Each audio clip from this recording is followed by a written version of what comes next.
பிரியமானவர்களே, ஆண்டவராகிய இயேசு கிறிஸ்துவின் நாமத்தினாலே நாம் இப்பொழுதும் எபிரேயரின் புஸ்தகம் 11ஆம் அதிகாரம், எபிரேயரின் புஸ்தகம் 11ஆம் அதிகாரம், அதிலே 8வது வசனத்திலிருந்து நாம் வாசிக்கலாம். எபிரேயரின் புஸ்தகம் 11ஆம் அதிகாரம், அதிலே 8வது வசனத்திலிருந்து நாம் வாசிக்கலாம்.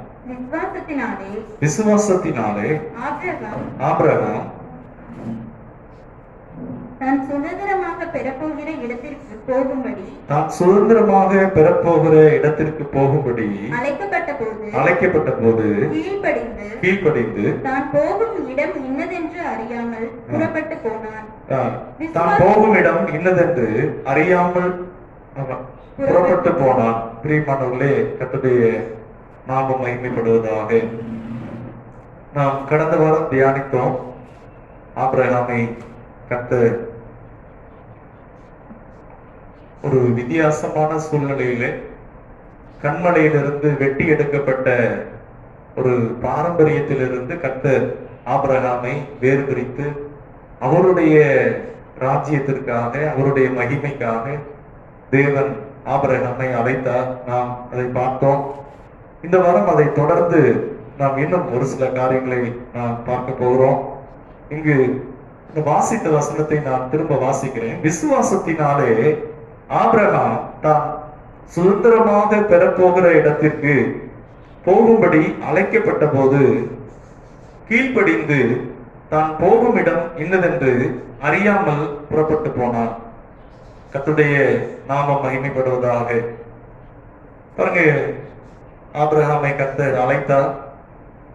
ஆபிரகாம் அந்த கர்த்தரை குறித்த காரியங்களிலே முழுவதுமாக கீழ்ப்படியவில்லை. கொஞ்சம் கொஞ்சமாக, பிறகு முற்றிலுமாக கர்த்தருக்கு கீழ்ப்படியத்தக்கதாக தன்னை அர்ப்பணித்தார். பாருங்க, ஒரு பிள்ளையை பார்த்த உடனே சொல்லுவாங்க, அந்த அந்த பிள்ளை அவங்க தகப்பனை போலவே இருக்கிறது என்று சொல்லுவாங்க. அப்ப தகப்பனை போல இருக்கிறது என்று சொன்னால் பெரிய தோற்றத்தில் அல்ல, அவருடைய கை பலத்தில அல்ல, அறிவில் அல்ல, ஆனா அந்த சாயல் தகப்பனை போலவே இருக்கிறது என்று சொல்லுகிறார். பிரியமானவர்களே, ஆபிரகாமை கர்த்தர் விசுவாசத்தின் தகப்பன் என்று சொல்லுகிறார். அநேக ஜாதிகளுக்கு தகப்பன் என்று சொல்லுகிறார். அப்போ தகப்பன் என்று சொன்னால் பாருங்க, பழைய ஏற்பாட்டிலே ஆதாமுக்கு அந்த வீழ்ச்சிக்கு பிற்பாடு கிருபையாக தேவன் காயினை கர்த்தர் மன்னித்தார். பிறகு பாபேல் கோபுரம், அதிலேயும் கர்த்தர் மனுக்குலத்தை மன்னித்து அந்த நாட்களிலே மனுக்குலத்தை கர்த்தர் அழிக்கவில்லை. பாருங்க, அப்போ கிட்டத்தட்ட ஒரு 2000 வருடம் கடந்து விட்டது. அதற்கு பிற்பாடு ஆபிரகாம் என்கிற ஒரு மனிதனை கர்த்தர் தெரிந்து கொள்ளுகிறார். தெரிந்து கொண்டு அந்த ஆபிரகாமுக்குள்ளாக இயேசு கிறிஸ்து மூலமாக விசேஷமாக பூமி முழுவதும் உலகத்தில் இருக்கிற எல்லா சந்ததியாரும் ஆண்டவரை இயேசுவை யாரெல்லாம் விசுவாசிக்கிறாங்களோ அவங்க யாவருக்கும் மீட்புண்டாகத்தக்கதாக தேவன் ஒரு தெய்வீக சந்ததியை அவர் ஏற்படுத்த திட்டம் பண்ணி ஆபிரகாமை கண்டு அழைத்தார். அதை நாம் வாசிக்கிறோம் 8ஆம் வசனத்துல. விசுவாசத்தினாலே தான் போகும் இடம் இன்னதென்று அறியாதபடி, போகிற இடம் என்னன்னு தெரியல, ஆனா விசுவாசத்தோடு அவன் கீழ்ப்படிந்து போனான். பாருங்க, அங்க கீழ்ப்படிதலை குறிக்கிறது. நாம் இன்றைக்கு கர்த்தர் நம்மை வித்தியாசமான ஒரு நிலையிலிருந்து நம்மை அழைத்திருக்கிறார். நமக்கு கர்த்தர் எல்லாவற்றையும் ஒரே நாளிலே வெளிப்படுத்துகிற தேவன் அல்ல. அவர் ஒவ்வொரு ஸ்டெப் பை ஸ்டெப்பா. பாருங்க, ஒரு சிலருக்கு கேள்வி இருக்கலாம், நான் கர்த்தருக்குள்ள இவ்வளவு நாள் கீழ்ப்படிஞ்சிருக்கிறேன், இனிமேலும் நான் கர்த்தருக்கு கீழ்ப்படியணுமா, கீழ்ப்படியாம பின்வாங்கிடலாமா? பிரியமானவர்களே, இங்கு சொல்லப்பட்டிருக்கு, பின்வாங்குற பேச்சுக்கே இடம் இல்லை. இந்த லோத் பின்வாங்கினாப்புல ஆவிக்குரிய வாழ்க்கையில திரும்ப அந்த பழைய வாழ்க்கைக்கு போகிறதை குறித்து ஒரு நாளும் ஆபிரகாம் தன் வாழ்க்கையில் தீர்மானிக்கவில்லை. தேவன் வைத்திருக்கிற அந்த பாதையிலே முன்னேறி செல்லத்தக்கதாக, ஜெயம் பெறத்தக்கதாக விசுவாசத்தில் அவன் வல்லவனானான் என்று பார்க்கிறோம். பாருங்க, ஆவியானவர் அதைத்தான் நமக்கு திஷ்டாந்தமாக எழுதி வைத்திருக்கிறார்.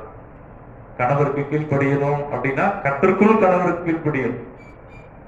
பிள்ளைகளுடைய காரியம் உலகம் என்ன சொல்லும், இல்ல கர்த்தருக்குள் பிரியமானவர்களே, அதைத்தான் இங்க ஆபிரகாம், அதை நாம் ஏசாயா தீர்க்கதரிசன புஸ்தகம் 54ஆம் அதிகாரத்துல அதை நாம் வாசிக்கலாம்.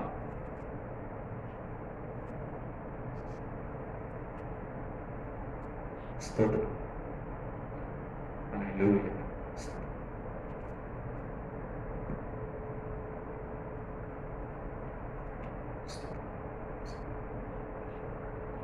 ஆதியாகமம் 12:1 வாசித்துட்டு நாம் அடுத்து வாசிக்கலாம். ஆதியாகமம் 12ஆம் அதிகாரம் 1ஆம் வசனம்.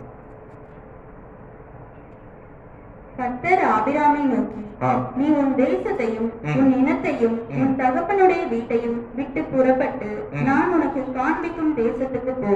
நான் உன்னை பெரிய ஜாதியாக்கி உன்னை ஆசீர்வதித்து உன் பேரை பெருமைப்படுத்துவேன்.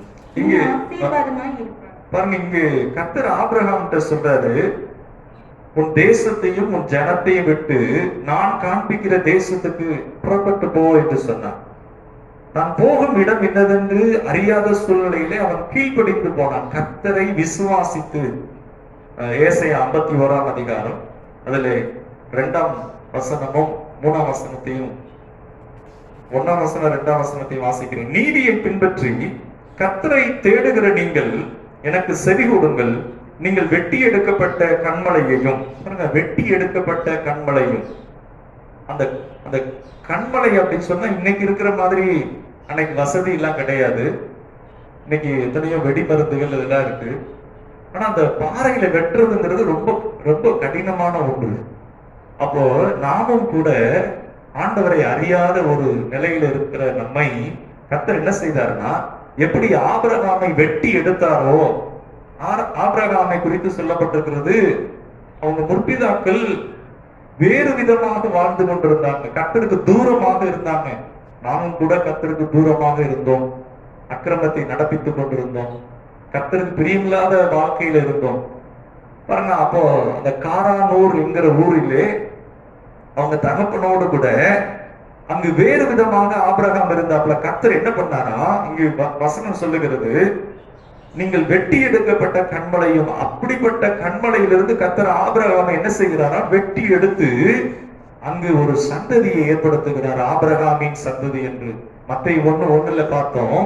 ஆபிரகாமின் குமாரனாகிய இயேசு கிறிஸ்துவனுடைய வம்ச வரலாறு என்று சொல்லப்பட்டிருக்கிறது. ஆபிரகாம் சொல்லிட்டு கர்த்தர் அடுத்து சொல்றாரு இயேசு கிறிஸ்து அப்படிங்கிறார். பாருங்க, அப்ப தேவனுடைய நோக்கம் என்னவென்று சொன்னால், பூமியில் உள்ள வம்சங்கள் எல்லாம் இயேசு கிறிஸ்துக்குள்ளாக ஆபிரகாமை கர்த்தர் அதை பார்க்கிறார்.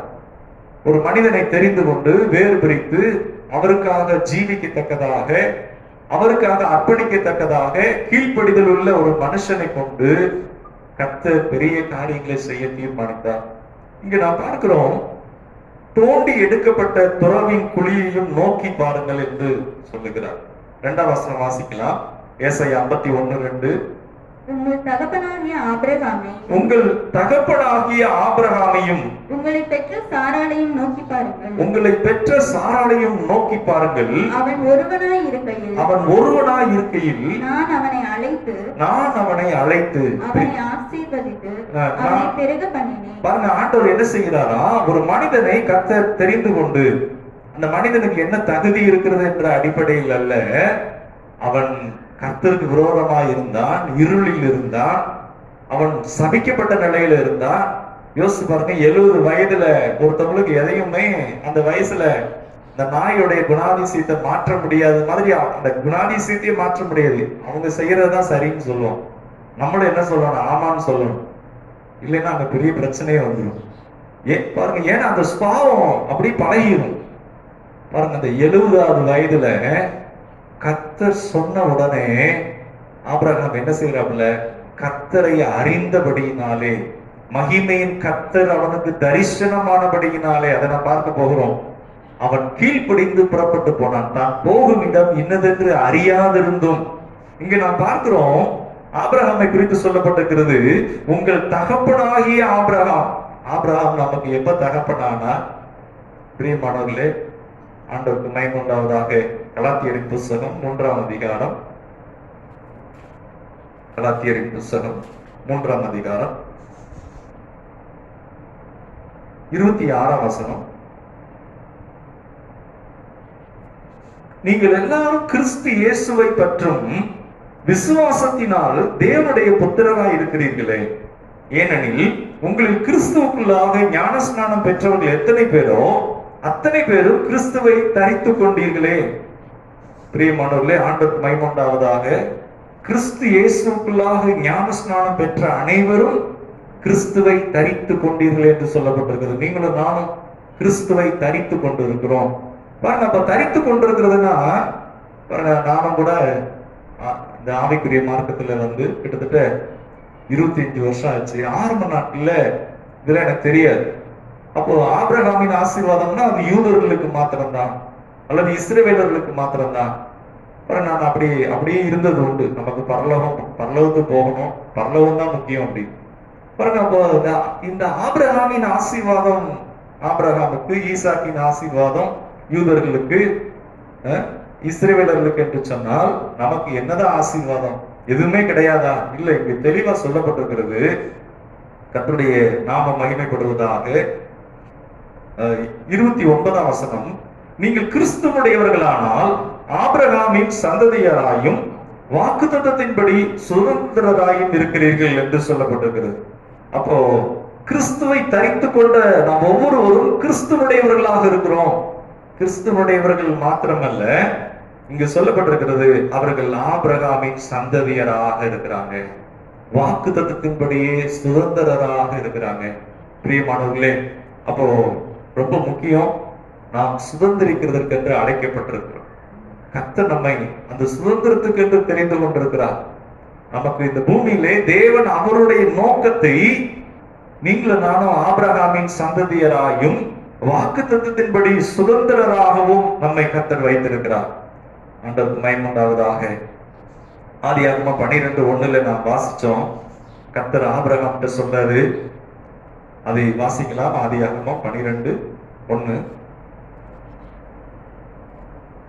கர்த்தர் ஆபிரகாமை நோக்கி, நீ உன் தேசத்தையும் உன் இனத்தையும் உன் தகப்பனுடைய வீட்டையும் விட்டு புறப்பட்டு நான் உனக்கு காண்பிக்கும் தேசத்துக்கு போ. நான் பார்த்தோம், நான் போகும் இடம் என்னதென்று அறியாது தேவனை விசுவாசித்து அவன் புறப்பட்டு போனான். பாருங்க, ஆபிரகாமை பத்தி சொல்லப்பட்டிருக்கு. அங்கு நல்ல அந்த நதி ஓரம், மெசொப்பொத்தேமியாவில் யூப்ரட்டிஸ் டைகிரிஸ் அந்த நதி நல்ல கப்பல் பிரயாணம்லாம் இருந்திருக்கு. அவங்களுக்கு நல்ல வருமானம் இருந்திருக்கு.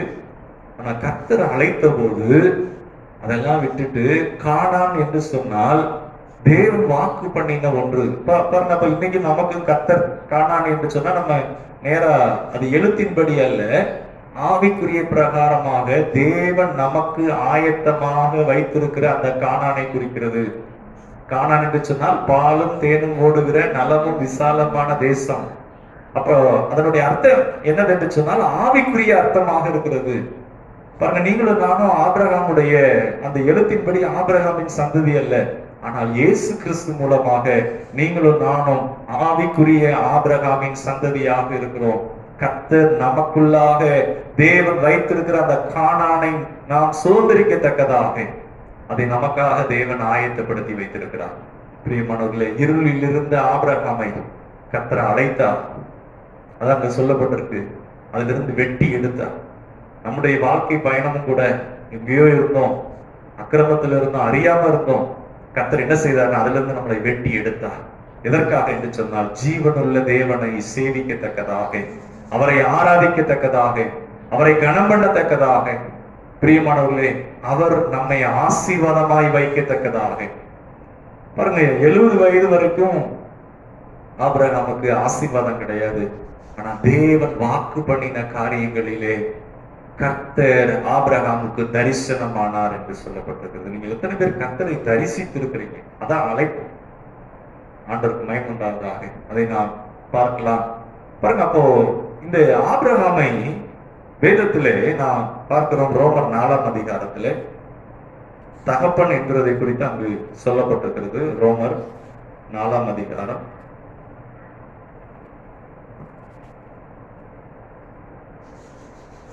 17ஆம் வசனம். அநேக ஜாதிகளுக்கு உன்னை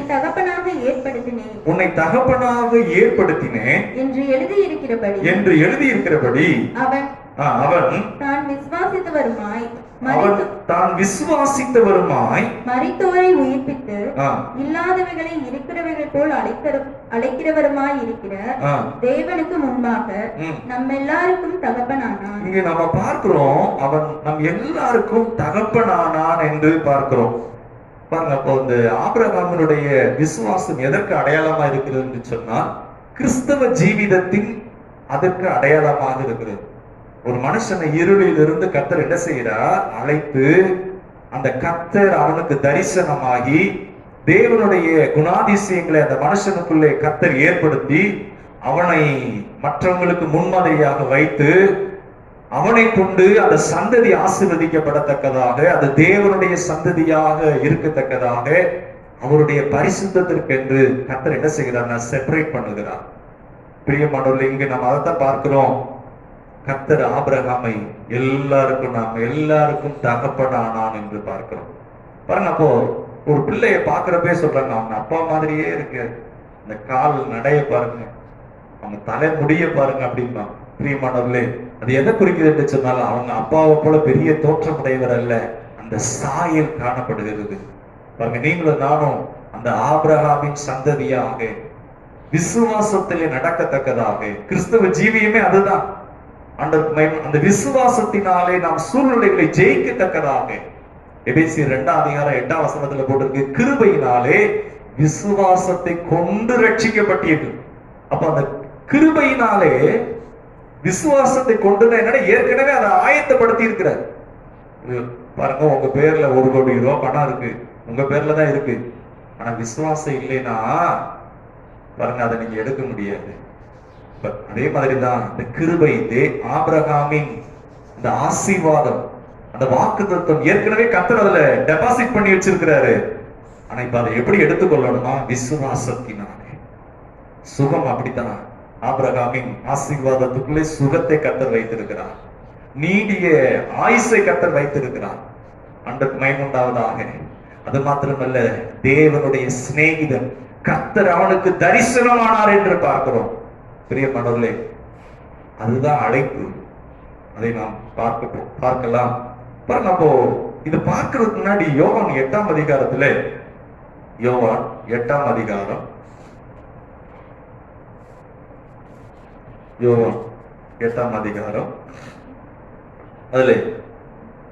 44ஆம் வசனம். யோவான் 8ஆம் அதிகாரம். நீங்கள் உங்கள் பிதாவாகிய பிசாசானவனால் உண்டானவர்கள், உங்கள் பிதாவினுடைய இச்சைகளின்படி செய்ய மனதாயிருக்கிறீர்கள். அவன் ஆதி முதற்கொண்டு மனுஷ கொலைபாதகனாய் இருக்கிறான். பாருங்க, இங்கு இந்த வார்த்தையை சொல்றது ஒரு பெரிய பிரச்சனையாகிறது. இயேசு கிறிஸ்துவுக்கும் அங்க இருக்கிற பரிசேயர்களுக்கும் பெரிய வாக்குவாதம் உண்டாகிறது. அதனாலதான் இயேசு கிறிஸ்துவை அவர்கள் கொலை செய்ய தீர்மானித்தார்கள்.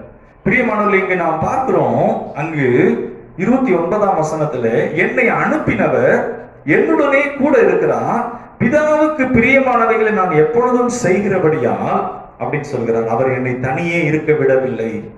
ஆண்டவருடைய நாம மகிமைப்படுவதாக. பாருங்க, தேவனை அவர் பிதா என்று அழைக்கிறார்.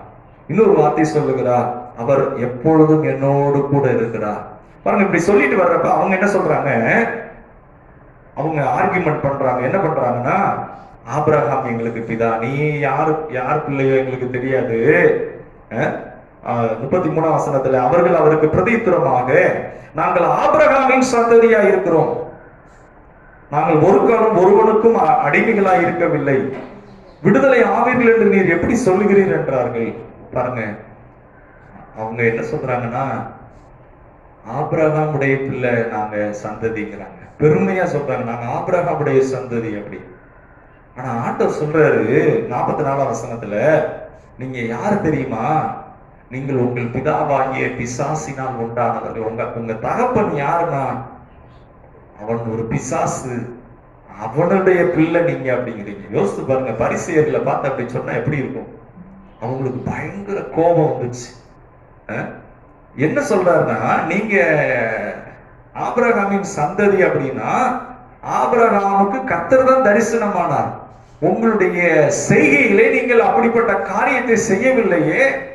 உங்களுடைய ஜீவியம் அது பாவத்தினால் ஆன காரியமா இருக்கிறது. பாவம் செய்கிறவன் பிசாசினால் உண்டாயிருக்கிறான்.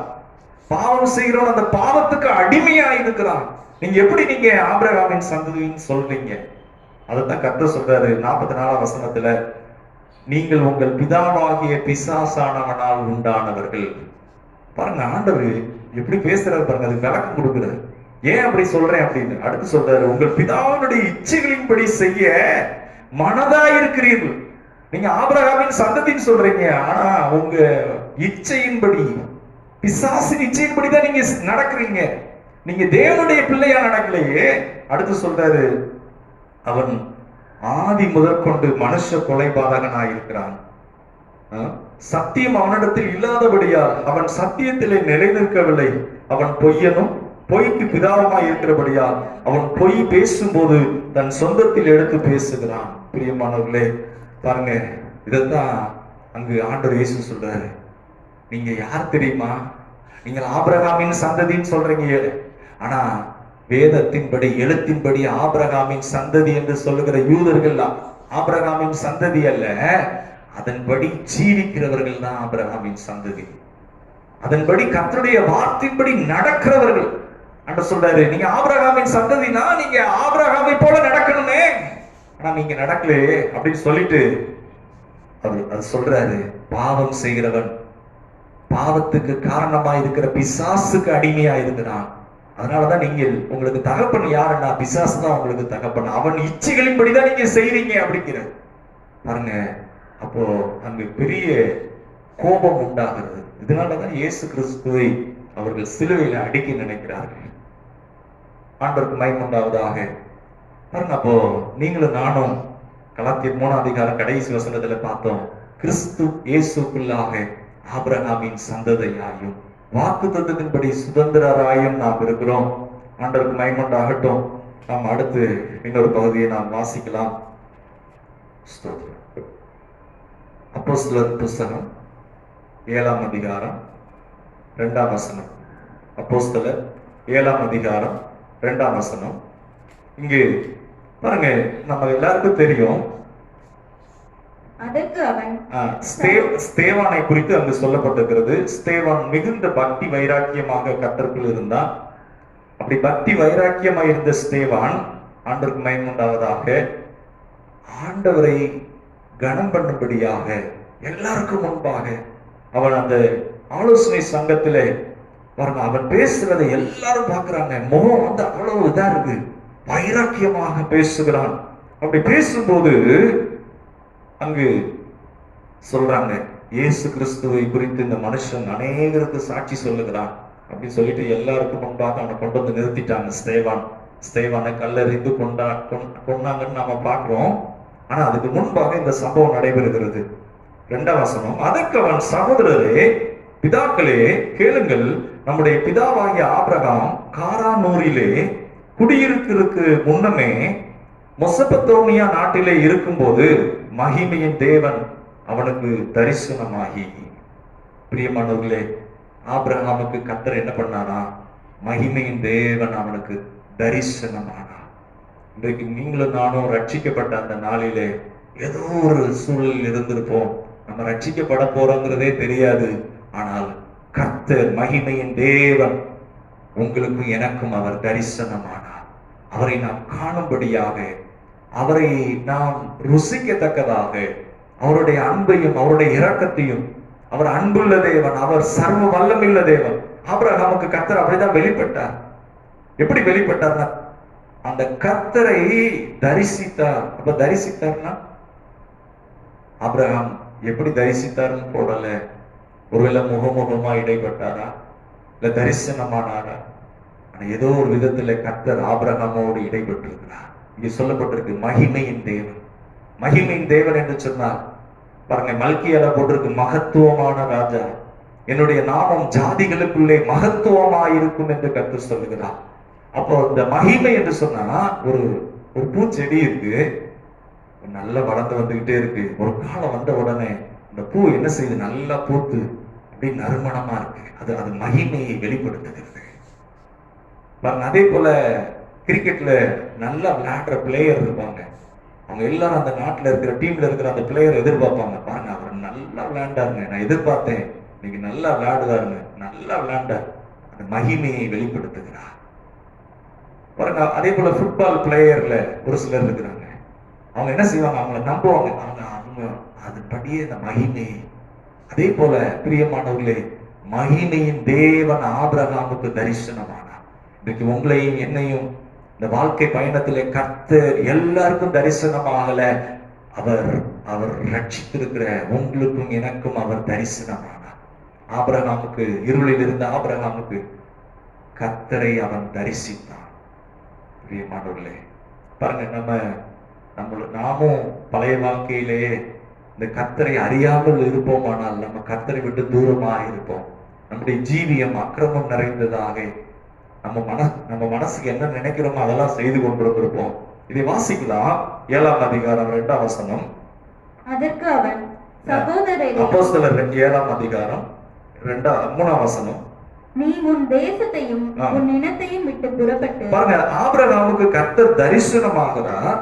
தரிசனமான போது ஒரு வார்த்தை, 2 காரியத்தை சொல்றாரு. என்ன சொல்றாருன்னா, உன் தேசத்தை விட்டு புறப்பட்டு, உன் இனத்தை விட்டு புறப்பட்டு நான் உனக்கு காண்பிக்கும் தேசத்துக்கு வா என்றார். உன் தேசத்தையும் உன் இனத்தையும். அப்ப நம்ம கிறிஸ்தவங்க தேசத்தை நேசிக்க கூடாதா? அதை சொல்லல. குடும்பத்தை நேசிக்க கூடாதா? குடும்பத்தை விட்டுட்டு போயிடணுமா? இல்ல, அதை சொல்லல. ஆனா கர்த்தர் சொல்றாரு, அதை விட்டு நான் உனக்கு காண்பிக்கும் தேசத்துக்கு வா. பிரியமானவர்களே, அதனுடைய அர்த்தம் என்னவென்று சொன்னால், இந்த கர்த்தரை குறித்த அறிகிற அறிவு அவனுக்கு உண்டாகிறது. ஜீவனுள்ள தேவனை குறித்த அறிவு உண்டாகி பாருங்க, அந்த தேவனை தரிசிக்கிறான். பிரியமானவர்களே, அதுதான் ரொம்ப முக்கியம். விசுவாசத்தின் தகப்பனானான் என்று சொல்ல என்னன்னா அந்த விஷன். இன்றைக்கு ஆண்டவருக்கு மகிமை உண்டாகட்டும், கர்த்தர் நமக்கு அந்த விஷனை கொடுத்திருக்கிறார். என்ன விஷயம்னா, அவரை தரிசிக்கத்தக்கதாக. ஆபிரகாம் எப்படி தரிசித்தாப்புல அப்படின்னா, அவர் அன்பின் தேவனாக, அவர் சர்வ வல்ல தேவனாக, எல்ஷடாய். இன்னைக்கு பாட்டு பாடணும். அவர் எல்ஷடாயாக, அவர் இரக்கத்தின் தேவனாக, அவர் இல்லாதவைகளை இருக்கிறவைகளை போல அழைக்கிற தேவனாக, மரித்தோரை உயிர்ப்பிக்கிற தேவனாக, அபயங்களை உயிர்ப்பிக்கிற தேவனாக. பிரியமானவர்களே, ஆபிரகாமுடைய சரீரம் செத்து போன சரீரம். மத்தேயு 9ஆம் அதிகாரத்திலே பார்க்கிறோம், இயேசு கிறிஸ்து கூட தேவன் மாம்சத்திலே இந்த பூமியிலே ஊழியம் செய்கிறார். அவர் என்ன செய்கிறார் என்று சொன்னால், அநேகரை சுகமாக்குகிறார். மரித்து போன ஆலய தலைவனுடைய பிள்ளையை எழுப்புகிறார். குருடர்கள், பிறவிலே குருடர்கள், அவங்கள்ட்ட கேட்கிறாரு, நான் சுகமாக்க வல்லமை இருக்குன்னு விசுவாசிக்கிறீங்களான்னு கேட்கிறாரு. 12 வருஷம் வியாதியா இருக்கிற ஸ்திரீ அவரை தொட்ட மாத்திரத்திலே he was El Shaddai, Almighty God. பாருங்க, அந்த நாமம் வல்லமை உள்ளது. அந்த தேவனை ஆபிரகாம் தரிசித்தார். தேவனை உணர்ந்தார், அறிந்து கொண்டார். அந்த அறிவு உள்ளே வந்தது. பிரியமானவர்களே, ஆண்டவருக்கு மகிமை உண்டாவதா? அதைதான் அங்க சொல்லப்பட்டிருக்கு. கண்மலையிலிருந்து தேவன் வெட்டி எடுக்கிறார். கண்மலையிலிருந்து அதுல இருந்து எடுக்கிறது எளிதானது இல்லை. அதுக்கு ஒரு பாரம்பரியம், அந்த அப்படிப்பட்ட ஒரு ட்ரெடிஷனல் இருக்கும். ஆனா கர்த்தர் என்ன செய்யறார்? அவருக்காக, அவருடைய மகிமைக்காக நம்மை தெரிந்தெடுக்கிறார். பிரியமானவர்களே, ஆண்டவர் நல்லவர். இன்னொரு சில கூட சொல்லுவாங்க, நாங்க 4 தலைமுறையா கிறிஸ்தவங்க. ஒரு பிரதர் சொன்னார், நீங்க இப்பதான் இயேசு கிறிஸ்துக்குள்ள வந்திருக்கிறீங்க, இப்பதான் இயேசு அறியாத இந்து மார்க்கத்துல இருந்து இப்பதான் வந்திருக்கிறீங்க, நாங்களா தலைமுறை கிறிஸ்தவங்க அப்படின்னா. பாருங்க, தலைமுறை கிறிஸ்தவங்களா இருந்தாலும் அவங்க தாத்தாக்கு முத கர்த்தர் தரிசனமா இருப்பார். முத கர்த்தர் அவங்களுக்கு ஏதோ ஒரு காரியத்திலே அவங்களுக்கு அதை வெளிப்படுத்தி இருப்பார். தீராத ஒரு பிரச்சனையிலிருந்து கர்த்தர் அவங்களை ருசித்து அந்த கிறிஸ்துவின் அன்பு அவங்க தொடுபடியாக பாருங்க, அப்படித்தான் அங்கு வெளிப்பட்டிருக்கும். பிரியமானவர்களே, ஆண்டவருக்கு மகிமை உண்டாவதாக. அதுதான் சொல்லப்பட்டிருக்கிறது. கண்மலையிலிருந்து நீங்கள் வெட்டி எடுக்கப்பட்ட கண்மலையையும் என்று சொல்லப்பட்டிருக்கு. நீங்கள் வெட்டி எடுக்கப்பட்ட கண்மலையையும், நீங்கள் தோண்டி எடுக்கப்பட்ட துறவின் குழியையும் நோக்கி பாருங்கள் என்று நாம் பார்க்கிறோம். பிரியமானவர்களே, ஆண்டவருடைய நாமம் மகிமைப்படுவதாக. இங்கு ஆபிரகாமுக்கு கர்த்தர் தரிசனமாகிறார். எப்படிலாம் தரிசனமாகிறார் என்று சொன்னால், அவர் சர்வ வல்ல தேவனாக, எல் ஷடாய், தாயை போல தேற்றுகிறவர், தகப்பனை போல சுமக்கிறவர், போதுமானதற்கும் அதிகமானவர். அவர் நல்ல தேவன், அவர் ஆசீர்வதிக்கிற தேவன். அது மாத்திரமல்ல, அவர் சொன்னதை அவர் செய்கிற தேவன், அவர் பொய் சொல்லாத தேவன். கர்த்தர் அப்படி இடைபடுகிறார். இந்த மகிமையின் தேவனை ஆபிரகாம் தரிசிக்கிறார். பிரியமானவர்களே, தேவன் ஆவியாயிருக்கிறார், ஆபிரகாமோடு இடைபடுகிறார். பாருங்க, எப்படியோ ஒரு விதத்துல கர்த்தர் ஆபிரகாமோடு இடைபடுகிறார். ஆண்டவருக்கு மகிமையுண்டாவதாக. பிரியமானவர்களே, பாருங்க, அப்போ அநேகர் என்னன்னா, நாங்க எத்தனையோ தலைமுறை கிறிஸ்தவங்க அப்படின்னு சொல்லுவாங்க. பாருங்க, எத்தனை தலைமுறை கிறிஸ்தவங்களா இருந்தாலும் அவங்க பாட்டிக்கோ தாத்தாக்கோ முதல்ல கர்த்தர் அவங்களோட இடைபெற்றிருப்பார். அவங்களுக்கு கர்த்தர் தரிசனமாயிருப்பார். அதுதான் முக்கியம். தேவன் தரிசனம் ஆகாமல் ஒரு ரட்சிக்கப்பட முடியாது. ஆபிரகாமை கர்த்தர் அப்படிதான் இருளில் இருந்து தெரிந்து கொண்டார். ஆண்டவருக்கு மகிமை உண்டாவதாக. இங்கு நாம் பார்க்கிறோம்.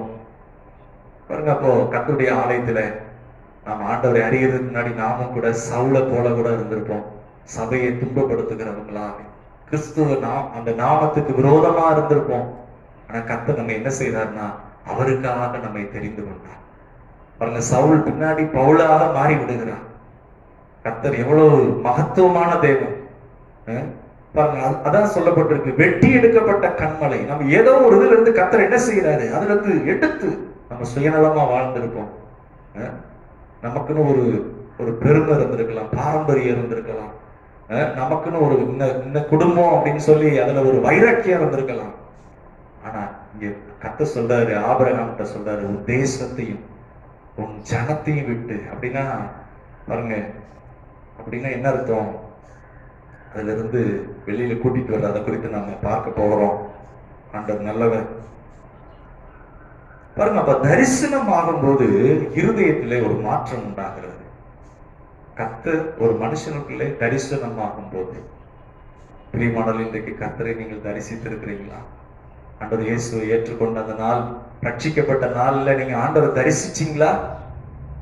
அவரை தரிசிக்கிற அந்த அனுபவம் உங்களுக்கு இருக்கிறதா? அவர் உங்களோடு இடைபடுகிறாரா?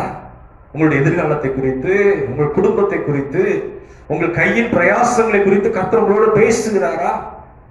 அதுதான் கர்த்தர் தரிசனமாகிறார், அவரை பற்றி கொள்ளத்தக்கதாக. பிரியமானவர்களே, பாருங்க, அப்ப அதுதான் அந்த கன்வர்ஷன். அதாவது மனதிலே ஒரு மறுரூபம் உண்டாகிறது. அவரை தரிசிக்க தரிசிக்க ஆண்டவர் மகிமையுண்டாவதாக. பாருங்க, அப்போ இது ஏதோ ஒரு பொருளை கொடுத்து வர்றது இல்லை, அல்லது பால் பவுடரை கொடுத்தோ, அல்லது ஏதோ வீட்டுக்கு தேவையான ஜாமானை கொடுத்தோ அப்படி வர்றது இல்லை. அப்படின்னா இன்னொருத்தவங்க நிறைய கொடுத்தோம்னா அந்த இதுக்கு போயிடுவாங்க. அதனால அல்ல, அது கர்த்தர் தரிசனமாகிற ஒன்று. அவரை நாம் தரிசிக்கும் போது, அந்த தேவனை முகமுகமாய் தரிசிக்கும் போது, அதான் சொல்லப்பட்டிருக்கிறது, ஆபிரகாமுக்கு மகிமையின் தேவன் தரிசனமானார். ஆண்டவருமே, உங்களை என்னையும் கர்த்தர் அப்படி தெரிந்து கொண்டிருக்கிறார். அடுத்ததாக பார்க்கிறோம் 2 கொரிந்தியர் 4ஆம் அதிகாரம் 6ஆம் வசனம். 2 கொரிந்தியர் 4ஆம் அதிகாரம் 6ஆம் வசனம். இருளில் இருந்து வெளிச்சத்தை பிரகாசிக்க சொன்ன தேவன் இயேசு கிறிஸ்துவின் முகத்தில் உள்ள தமது மகிமையின் அறிவாகிய ஒளியை தோன்ற பண்ணும் பொருட்டாக எங்கள் இருதயங்களிலே பிரவேசித்தார். ஆண்டவருடைய நாமம் மகிமைப்படுவதாக. இங்க நாம் பார்க்கிறோம், ஆபிரகாம் இருளுக்குள்ள இருந்தாப்ல. தலையில அவங்க அப்பா செய்து கொடுத்த அந்த பொம்மையை தூக்கிட்டு போய் வீதி வீதியா வித்து அந்த பொம்மையை விற்கிற வியாபாரம், ஆசீர்வாதம் இல்லாம இருந்தாப்ல. ஆனா கர்த்தர் என்ன பண்ணாரா, இருளில் இருந்து அந்த மனுஷனை கர்த்தர் என்ன செய்யறார், வெளிச்சத்துக்கு அழைத்தார். பிரியமானவர்களே, இயேசு கிறிஸ்துவை குறித்து சொல்லப்பட்டிருக்கிறது, இருளில் இருந்து வெளிச்சத்தை பிரகாசிக்க சொன்ன தேவன் இயேசு கிறிஸ்துவின் முகத்தில் உள்ள தமது மகிமையின் அறிவாகிய ஒளியை தோன்ற பண்ணும் பொருட்டாக எங்கள் இருதயங்களிலே பிரவேசித்தார்.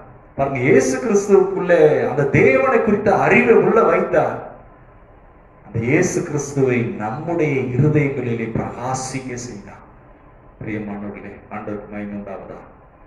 அதான் சொல்லப்பட்டிருக்கிற ரட்சிப்பை குறித்து சொல்லப்பட்டிருக்கிறது. உங்களால் உண்டானதல்ல, தேவனுடைய ஈவு. ஒருவரும் இதை பெருமை பாராட்டும்படிக்கு இது உங்களால் உண்டானது அல்ல. என்னுடைய ஜெபம், என்னுடைய உபவாசம், அப்படி எதுவுமே யாரும் மேன்மை பாராட்ட முடியாது. யூதர்களும் மேன்மை பாராட்ட முடியாது.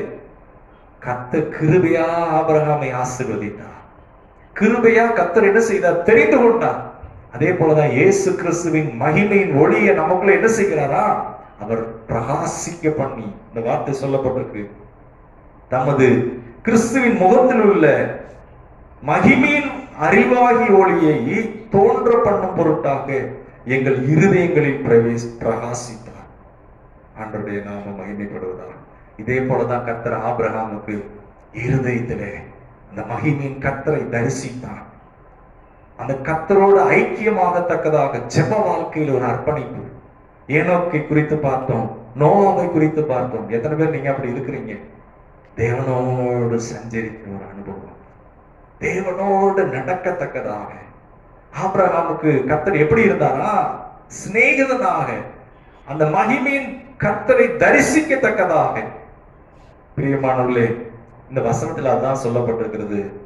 இருளில் இருந்து வெளிச்சத்தை பிரகாசிக்க சொன்ன தேவன். தேவன் எப்படிப்பட்டார்னா, வெளிச்சத்தை. ஆதியிலே தேவன் வானமும் பூமியும் உண்டாக கடவுது, வெளிச்சம் உண்டாக கடவுது அப்படி சொன்ன தேவன், அந்த கர்த்தர், மகிமையின் கர்த்தர் ஆபிரகாமுக்கு தரிசனமானார். இன்னைக்கு உங்களுக்கும் எனக்கும் கூட எங்கேயோ இருந்தோம், இருளுக்குள்ள, அக்கிரமங்களுக்குள்ளே, பாவங்களுக்குள்ளே இருந்தோம், சுயநலமா இருந்தோம். ஆனா கர்த்தர் என்ன பண்ணார்னா, நமக்கு தரிசனமானார். நமக்குள்ளே அவர் பிரகாசமாக நம்மை வெளிப்படுத்தினார். சர்வ வல்ல தேவனாக, எல்ஷதாய், போதுமானதற்கும் அதிகமானவராக, நம்மை தேற்றுகிறவராக, நம்மை சுமக்கிறவராக, அன்பின் தேவனாக, இரக்கத்தின் தேவனாக. பிரியமானவர்களே, அவர் நமக்கு தரிசனமானார். ஆபிரகாமுக்கு அப்படிதான் தரிசனமானார். அடுத்ததாக நாம் பார்க்கிறோம், வாசிக்கலாம். 1 கொரிந்தியர் 2ஆம் அதிகாரம் 14ஆம் வசனம். 1 கொரிந்தியர் 2ஆம் அதிகாரம் 14ஆம் வசனம். ஜென்ம சுவாபமான மனுஷனோ தேவனுடைய ஆவிக்குரியவைகளை ஏற்றுக்கொள்ளான். அவைகள் அவனுக்கு பைத்தியமாக தோன்றும். அவைகள் ஆவிக்கேற்ற பிரகாரமாய் ஆராய்ந்து நிதானிக்கப்படுகிறவர்களானதால் அவைகளை அறியவும் மாட்டான். அப்போ ஜென்ம சுபாவமான மனுஷனுக்கு என்ன செய்யாதா? அது ஏற்றுக்கொள்ள மாட்டான். யாராவது ஆண்டவர் பத்தி சொல்றப்ப அவங்க ஏற்றுக்கொள்ளனா அவங்களோட சண்டை போடாதீங்க. ஏன்னா அது ஜென்ம சுபாவம். அவங்க மனக்கண்களை பிசாசு என்ன செஞ்சிருக்கிறான்? குருடாக்கி வச்சிருக்கிறான். பிரியமானவர்களே, இங்க அதான் போட்டிருக்கு. நீங்க அப்படி சொன்னீங்கன்னா அவங்களை பார்த்து சொல்லுவாங்க, பைத்தியம் போல அப்படிம்பாங்க. அதுதான் போட்டிருக்கு, பைத்தியமாக தோன்றும். நீங்க ஆண்டவர் பத்தி சொன்னீங்கன்னா அவங்களுக்கு எப்படி இருக்கும் அப்படின்னா, பைத்தியம்னு நினைப்பாங்க. பாருங்க, ஆண்டவர் மகிமையுண்டாகட்டும். இங்க சர்ச்சுக்கு வர்ற ஒரு ஸ்டோர் முழுவதும் கூட, அந்த குடும்பம் முழுவதும் ஆராதனைக்கு வர்றாங்க. ஒருத்தர் மூலமா இன்னொருத்தர் மூலமா. ஒரு சில குடும்பங்கள்ல ரிலேஷன் ஒருத்தர் மூலமா இன்னொருத்தவங்க இப்படிலாம் கர்த்தர் கிரியை செஞ்சிருக்கிறார். எப்படின்னா, அது யாரும் யாரையும் மாற்றுகிறது அல்ல, அது கர்த்தர் அவங்களுக்கு தரிசனமானார். பிரியமானவர்களே, யாரையும் யாரும் மாற்ற முடியாதுங்க. கர்த்தர் ஆபிரகாமுக்கு தரிசனமானது போல ஒவ்வொருவருக்கும் கர்த்தர் தரிசனமாக தம்மை வெளிப்படுத்துகிறார். reveal himself. யோவான் 21ஆம் அதிகாரத்துல பேதுருவுக்கு கர்த்தர் தரிசனமானார். இயேசு கிறிஸ்து reveal himself. உயிர்த்தெழுந்த பிற்பாடு பேதுருக்கு கர்த்தர் என்ன செய்கிறார்? தரிசனமான விதமாவது அப்படின்னு போட்டிருக்கு. ஒரு பெரிய வேலையை செய்ய போறாரு. கர்த்தர் இடைபடுறாரு, இப்படிலாம் இந்த காரியங்களை செய்ய போற அப்படின்னு கர்த்தர் என்ன செய்யறது? தன்னை வெளிப்படுத்துகிறார். இன்றைக்கு உங்களுக்கும் எனக்கும் கர்த்தர் செய்ய போகிற காரியங்கள் எல்லாத்தையும் உடனே வெளிப்படுத்துகிறது இல்லை. ஆனா ஒவ்வொரு ஸ்டேஜ்லயும் விசுவாசத்துல முன்னேறி போகும்போது பிள்ளைகளை குறித்து, குடும்பத்தை குறித்து, எதிர்காலத்தை குறித்து, தேவைகளை குறித்து அவர் வெளிப்படுத்துகிறவராக இருக்கிறார். பிரியமானவர்களே, ஆண்டவருக்கு மகிமை உண்டாவதாக. இந்த வசனத்திலே நாம் பார்க்கிறோம், 14ஆம் வசனம் 1 கொரிந்தியர் 2:14 ஜென்ம சுபாவம் உள்ள மனுஷன் அதை என்ன செய்ய மாட்டான்னா அறிய மாட்டான். பாருங்க, அது பைத்தியமா தோன்றும். ஒருவேளை அன்னைக்கு ஆபிரகாமை பார்த்து மற்றவங்க இவ்வளவு சோர்ஸ் இருந்து இதெல்லாம் விட்டுட்டு போறேன்னு சொல்லியிருக்கலாம். பிரியமானவர்களே, ஆண்டவர் இயேசு கிறிஸ்துக்குள்ள இந்த பாதையில வரும்போது என்னெல்லாம் கூட அப்படி பேசி இருக்கிறாங்க. பெற்றோருக்கு கீழ்ப்படியணுங்கிறதுல கர்த்தருக்குள்ள கீழ்ப்படியறதுக்கு தீர்மானம் எடுக்க உதவி செய்தார். பெற்றோரை கனம் பண்ணுகிறேன், கர்த்தருக்குள்ள, ஏன்னா கர்த்தருடைய நாமத்துக்கு முதலிடம் கொடுக்கணும். இன்னைக்கு நம்ம எந்த நிலையில இருந்தாலும் கர்த்தருக்கு முதலிடம் கொடுக்கிறோமா? கர்த்தரை சேவிக்கிறோமா? முதல் தரமான நேரங்களை கர்த்தருக்கு கொடுக்கிறோமா? இங்க சொல்லப்பட்டிருக்கு, அந்த 70வது வயதுல கர்த்தர் சொன்ன உடனே அந்த ஜீவனுள்ள தேவன் மேல நம்பிக்கையோடு கூட அந்த அறிவு, அவன் கர்த்தருக்கு பின்னே கர்த்தர் சொன்ன காரியம் கீழ்ப்படிந்து அவன் புறப்பட்டு போனான். தேவனுடைய நாமம் மகிமைப்படுவதாக. பாருங்க, இதுல நாம் வாசிக்கலாம் இன்னொரு வசனம், எபேசியர் 4ஆம் அதிகாரம் 18ஆம் வசனம். சீக்கிரமா எபேசியர் 4:18 வாசிக்கிறேன். எபேசியர் 4ஆம் அதிகாரம். அவர்கள் புத்தியில் அந்தகாரப்பட்டு தங்கள் இருதய கடினத்தினால் தங்களில் இருக்கும் அறியாமையினாலே தேவனுடைய ஜீவனுக்கு அந்நியராய் இருந்து உணர்வில்லாதவர்களாய் சகலவித அசுத்தங்களையும் ஆவலோடு நடப்பிக்கும்படி தங்களை காம விகாரத்திற்கு ஒப்பு கொடுத்திருக்கிறார்கள். பிரியமானவர்களே, இங்க நாம பார்க்கிறோம், நாம கூட ஒரு காலத்துல எப்படி இருந்தோம்னா, அறியாமையில் இருந்த போது புத்தியிலே அந்தகாரப்பட்டு, அது மாத்திரமல்ல இருதயம் கடினத்தினாலே தங்களில் இருக்கும் அறியாமையினாலே தேவனுடைய ஜீவனுக்கு அந்நியராயிருந்து. பாருங்க, நமக்குள்ள தேவன் இருக்கிறாரு, நம்ம மனசு சொல்லுது இதை செய்யக்கூடாது, இது தேவனுக்கு விரோதமானது, தேவனுக்கு விரோதமானதை நான் பார்க்க கூடாது, தேவனுக்கு விரோதமானதை நான் செய்யக்கூடாது. ஏன்னா கர்த்தர் என்ன பார்க்கிறாரு, ஒரு நாள் நான் அவருக்கு முன்னாடி நியாயம் தீர்க்கப்படணும், நான் அவருக்கு முன்னாடி கணக்கு கொடுக்கணும் அப்படிங்கிற உணர்வு நமக்கு இருக்கு. அவருக்கு முன்னாடி எதையுமே நான் மறைக்க முடியாது, அவர் என்னை காண்கிற தேவன், இந்த அறிவு நமக்கு இருக்கு.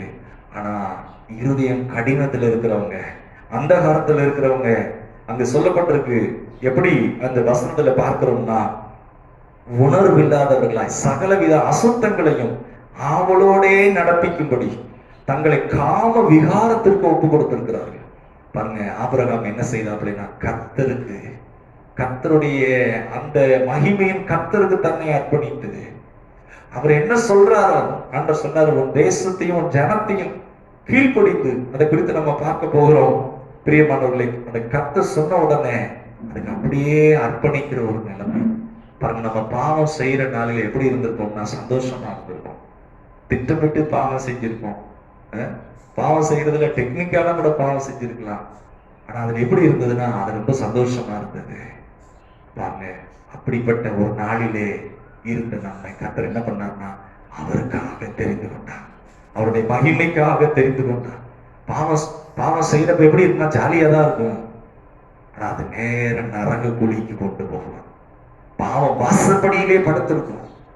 ஆனா அப்படிப்பட்ட நம்ம கர்த்தர் என்ன செய்யறாருன்னா ரட்சித்தார், அவரை காணத்தக்கதாக என்னை அவர் பார்க்கிறார், நான் அவருக்காக வாழ வேண்டும். பிரியமானவர்களே, பாருங்க, அப்போ கர்த்தர் ஆபிரகாமுக்கு 2 நிபந்தனை கொடுத்தார். ஒன்று தேசத்தை விட்டு, 2வது ஜனத்தை விட்டு. பாருங்க, அப்போ சொந்த குடும்பத்தை விட்டுட்டு போக சொல்றாரா கர்த்தர்? இல்ல. தன் சொந்த குடும்பத்தை நடத்த அறியாதிருந்தால் அவன் எப்படிப்பட்டவன்னா அவிசுவாசியிலும் அவன் விசுவாசத்தை மறுதலிக்கிறவன் அப்படிங்கிற, அவிசுவாசியிலும் அவன் கெட்டவன் அப்படிங்கிற. குடும்பத்தை கர்த்தர் தான் ஏற்படுத்தினார், குடும்பத்தை அவர் ஆசீர்வதிக்கிறார். அப்ப என்ன சொல்றாருன்னா, பாருங்க, அடுத்து இன்னொரு வார்த்தை சொல்றாரு, உன் தேசத்தை விட்டு. அப்ப தேசத்தை வெறுக்க சொல்றாரா? இல்ல, தேசத்தை நேசிக்க சொல்றாரு. என்ன சொல்றாருன்னா, உன் பழைய ஸ்பாவத்தை விட்டு, அழுக்கான அந்த ஸ்பாவத்தை விட்டு, அக்கிரமம் பண்ற அந்த ஸ்பாவத்தை விட்டு, அந்த ஜென்ம ஸ்பாவத்தை விட்டு, உனக்குள்ள இருக்கே அந்த ஸ்பாவம், அதை விட்டு நீ என்ன செய்ய, புது மனுஷனாகு. அதான் சொல்றார் கர்த்தர். அதுதான், அவங்கதான் ஆபிரகாமின் சந்ததி. பாருங்க, அந்த அந்த உள்ளான மனுஷன்ல மனது மர்வமாகத்தக்கதாக அந்த வசனம் உள்ள நான் தேவனுடைய பிள்ளைன்னா அந்த பரிசுத்தத்தின் வித்து காணப்படணும். அந்த அப்படி ஒரு ஜீவியம், அர்ப்பணிப்பின் வாழ்க்கை. பிரியமானவர்களே, தேவனால் பிறந்தவன் பாவம் செய்ய மாட்டான். தேவனால பிறந்திருக்கிறேன்னு சொல்லிட்டு பாருங்க, நம்ம பாவத்தின் காரியங்கள்ல இருப்போமானால் தேவனை நாம் மறுதலிக்கிறவர்களா இருப்போம். சொல்லணும், வாயை திறந்து, நான் தேவனால் பிறந்திருக்கிறேன், தேவனால் பிறந்த நான் பாவம் செய்ய மாட்டேன். ஏன்னா தேவனுடைய வித்து எனக்குள்ளே இருக்கிறது, அந்த தேவனை நான் தரிசிக்கிறேன். எப்படி சரீரம் அது தேவனுடையதா இருக்கிறது பாருங்க. அதை நாம் வாசிக்கலாம். ஆண்டவருக்கு மகிமை உண்டாவதாக. கர்த்தருக்கு ஸ்தோத்திரம். ஹல்லேலூயா.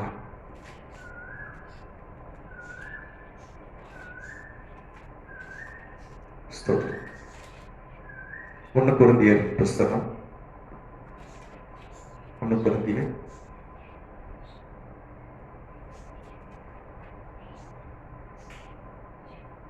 1 கொரிந்தியர்ல வாசிக்கிறதுக்கு முன்னாடி இன்னொரு வசனம் வாசித்துட்டு நம்ம வாசிக்கலாம்.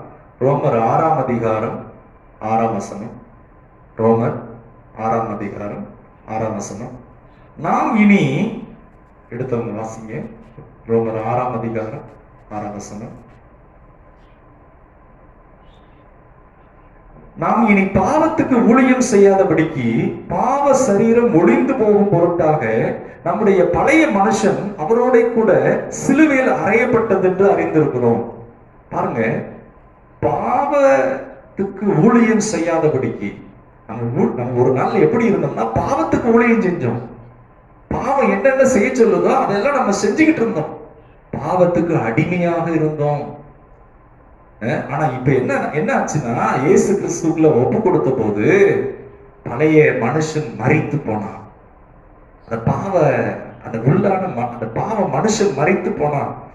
இப்ப என்னன்னா, இந்த வசனத்துல பார்க்கிறோம், நம்முடைய பழைய மனுஷன் அவரோட கூட சிலுவையில் அறையப்பட்டது என்று அறிந்திருக்கிறோம். மரித்தவன் பாவத்துக்கு நீங்கி விடுதலையாக்கப்பட்டிருக்கிறானே. பாருங்க, ஒரு இடம், உங்க இடம் பெரிய சொத்து. இந்த சொத்தை வேறவங்க யாரோ ஆக்கிரமிச்சிருக்காங்க. இப்ப கோர்ட்ல கேஸ் நடந்து உங்களுக்கு சாதகம் ஆயிடுச்சு. ஆனா அவங்கள உடனே போய் ராத்திரியை விரட்ட முடியாது. அவங்களுக்கு கொஞ்சம் டைம் கொடுத்து அவங்க என்ன செய்யலாம், சட்டத்தின்படி நடவடிக்கை எடுக்கலாம். இது என்னுடைய இடம், சட்டத்தின்படி எனக்கு தீர்ப்பாயிருக்கு. பாருங்க, பாவ சரீரத்திலிருந்து விடுதலையாக்கப்பட்டுட்டோம். ஆனா திரும்ப பழைய மனுஷனாவே வாழலாங்க. அப்படி பழைய மனுஷனா வாழ்றதுதான் கர்த்தர் அருவருக்கிறார். ரட்சிக்கப்பட்டு பல வருஷம் ஆயிடுச்சு, பல நாட்கள் ஆயிடுச்சு, ஆனா மாற்றமே இல்லை. அதான் கர்த்தர் சொல்றாரு. என்ன சொல்றாரு? 6ஆம் வசனத்துல, நாம் இனி பாவத்துக்கு ஊழியம் செய்யாதபடிக்கு ஒரு காலத்துல செஞ்சுக்கிட்டு இருந்தோம். அதனுடைய முடிவு என்னன்னா, அதன் முடிவு அவமானம், அழிவு, தரித்திரம், சாபம். திரும்ப அந்த வாழ்க்கையிலேயே இருக்கிறது என்ன, அதைத்தான் கர்த்தர் சொல்றாரு. இன்னொரு வசனத்தை நான் வாசிக்கலாம். யாக்கோபு 4ஆம் அதிகாரம் 4ஆம் வசனம். யாக்கோபு 4ஆம் அதிகாரம் 4ஆம் வசனம். யாக்கோபின் நிருபம். விபச்சாரிகளே, உலக சிநேகம் தேவனுக்கு விரோதமான பகை என்று அறியீர்களா? ஆகையால் உலகத்துக்கு சிநேகிதனாய் இருக்க விரும்புகிறவன் தேவனுக்கு பகைஞனாய் இருக்கிறான். பாருங்க, இங்கு இந்த யாக்கோபு அதை சொல்லுகிறார். பிசாசு சொல்லுவான், பாவம் செய்யறவங்க யாருதான் பாவம் செய்யாம இருக்காங்க, யாருதான் இந்த மாதிரி அசுத்தமான காரியங்களை செய்யாம இருக்கிறாங்க.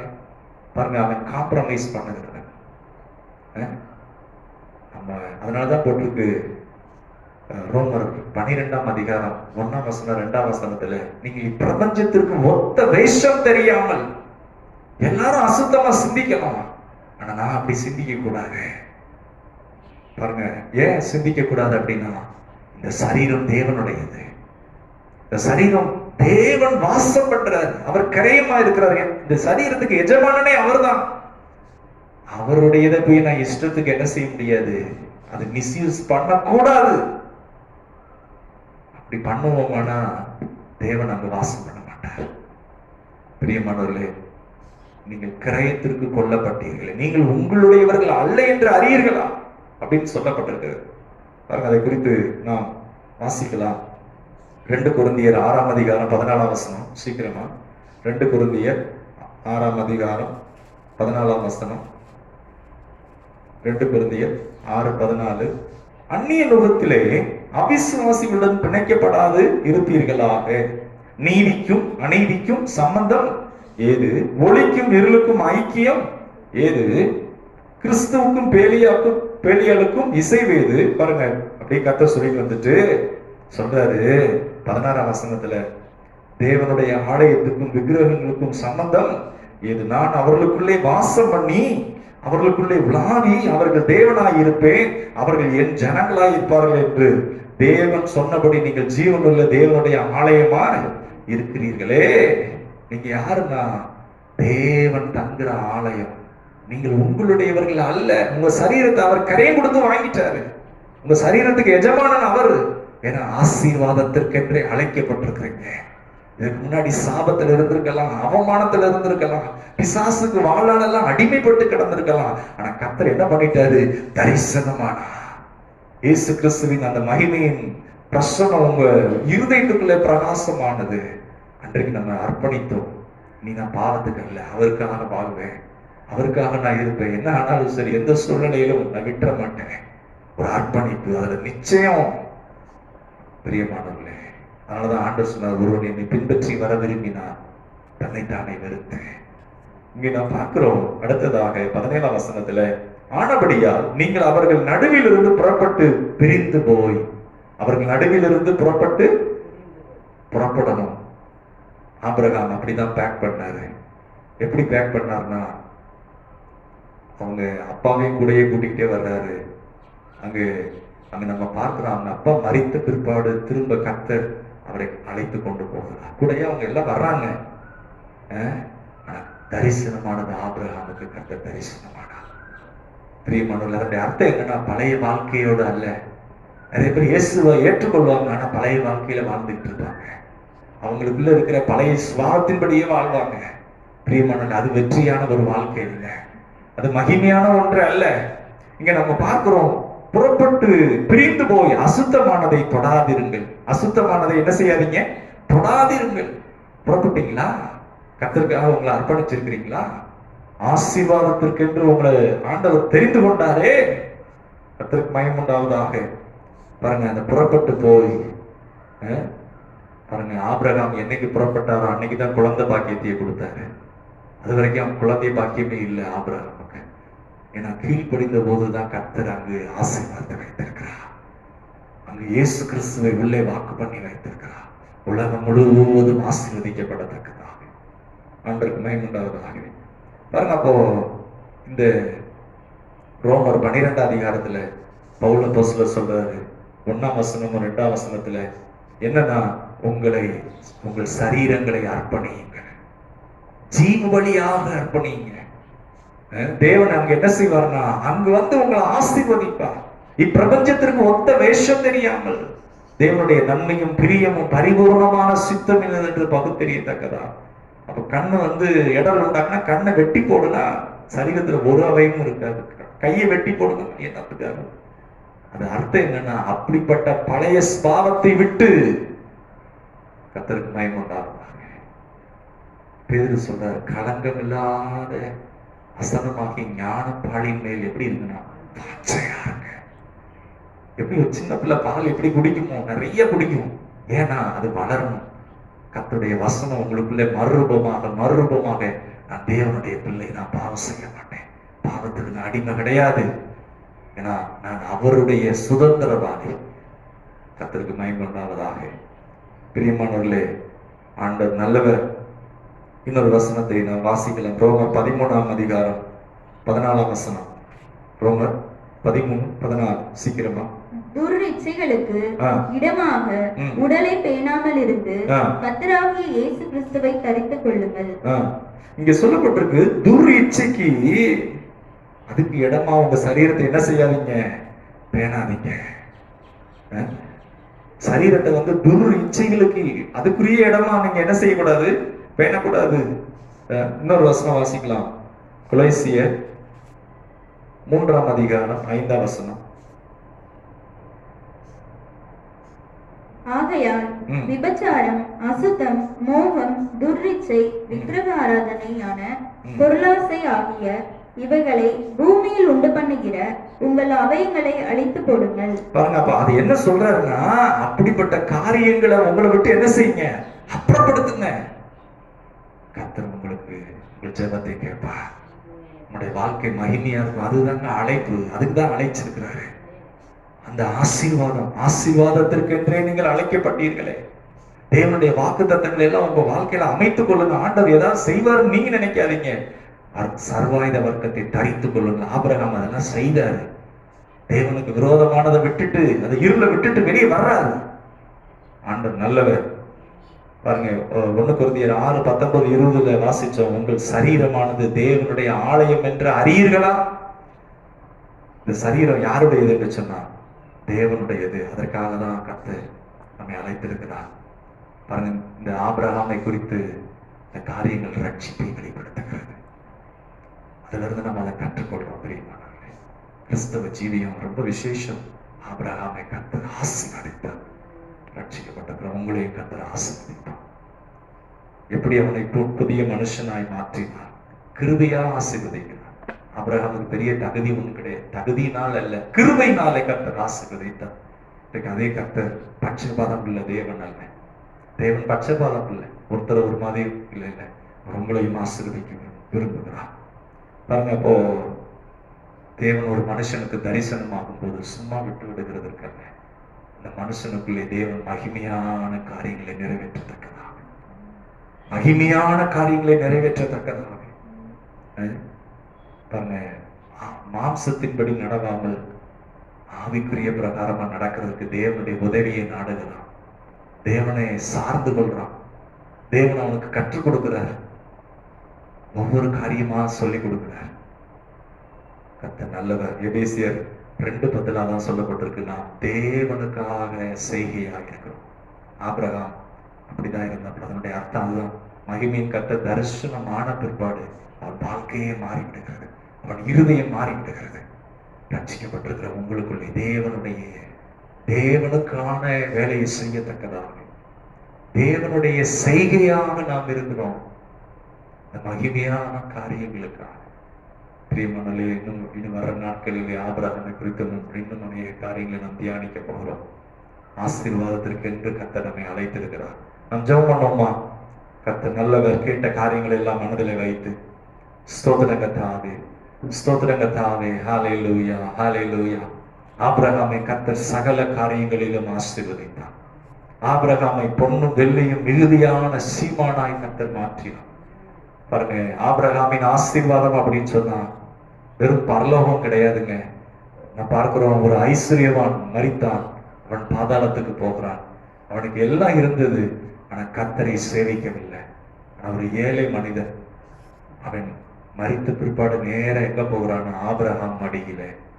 பாருங்க, ஐஸ்வர்யவான் பரலோகத்துல இருக்க மாட்டாங்க அப்படின்னா அதனுடைய அர்த்தம் முதல் மனுஷன் ஆபிரகாம் பெரிய சீமான் போனோம்னா அங்க ஒரே ஆச்சரியமா இருந்திருக்கும்.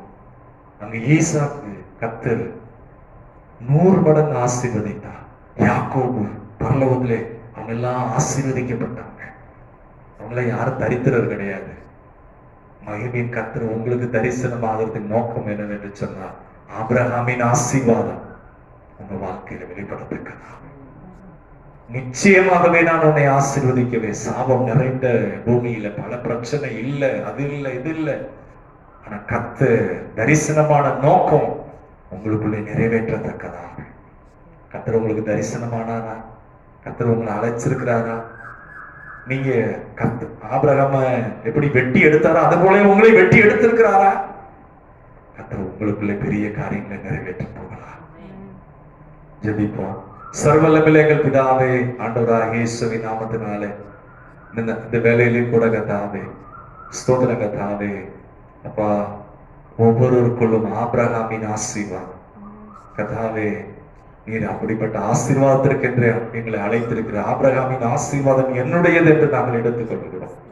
ஒவ்வொருவரும் அது என்னுடையது என்று எடுக்கத்தக்கதாக ஒவ்வொருவரையும் நீர் ஆசீர்வதிக்கிறதுக்காக நன்றி கர்த்தாவே.